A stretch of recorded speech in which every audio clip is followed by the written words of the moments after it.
Hey guys, I'm just installing these through powerline starter kit, which is a 1 gigabit kit.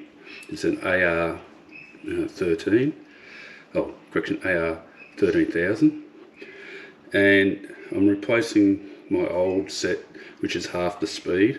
Now I'm just going to pair them. I'm going to show you how to pair these. So the kit comes with a couple of cables, which isn't really important. They come with 2 of these, the big bricks. They're massive. I don't even know. Oops, there's our first problem. I'm not going to get them in. I need a power board or something. Look at those connectors are way too. Oh god, look at that. They're like massive. So we're going to have to find another one to do it with. Okay, we've got a bigger area, which has got a lot more area. I had to come into the bathroom to clean them up. Sorry about the connector, I've got to give it a clean. Yeah, we all don't clean our connectors. So we need to plug one in, turn it on. 1 second. Okay, so she's on. You see the lights turn on there.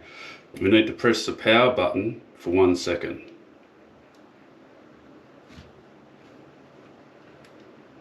Oh, where is the power button? Okay. Okay, after looking, the pairing button's on the side, which is on this side here, and we need to press that for 1 second. Well, it says 1 second, but okay, lights went off, and now lights went back on. But whether that was long enough, do it again. Okay, you don't need a long time. So if you press it for a long period, it'll clear the memory, and you can start again. So if you only just got these as second hand, hold that button for about a minute.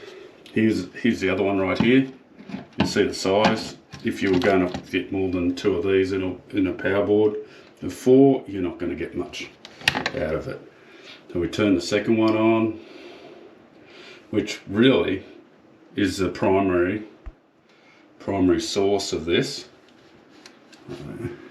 Then the button should be here, and the actual lights are on the side on this one. Don't know why they changed it. Should just left them the same. And so if I pressed it for a long period of time, so now that's flashing. They're both flashing, and this one just came across to this button here, and now it's flashed the whole way across. And this one is in pairing mode. So that's it. I've done it here. The reason I've done it here is because it's easier for me. I've got it all set up. I know that this is a test environment, and this is going to go for about, I don't know, 20-25 meters down to my shed, which is right down the backyard, and I'm going to now hook it up. So I just replaced the unit with the new one, and it comes with a power point at the front, so it's a bonus. You've got a power point at the front when it doesn't work. These are the old ones. They had no power supply on the front. Quite small. TPlink.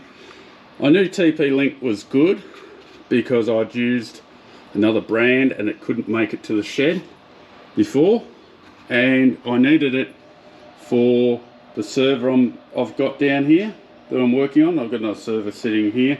Now they're part of what I'm building here over time. I'm not going to give you any information at the moment because it wouldn't be fun without having some later fun. Now the battery on the device here on my GoPro decided to die, which was a bad timing. So now I need to put an earth in out there, which I'll probably do soon, and replace this. And that's about it for the day. That's what I'm doing for the day. I've just got that sorted. Now I've got to set up a card for that server, and it's a Dell server, so it should be cool. That's about it, and it's only going to be working internally, so if anyone wants to hack me, go ahead. I don't really care. Not interested in using it on the outside world. It's only for my internal use, and probably might be a games machine eventually, who knows.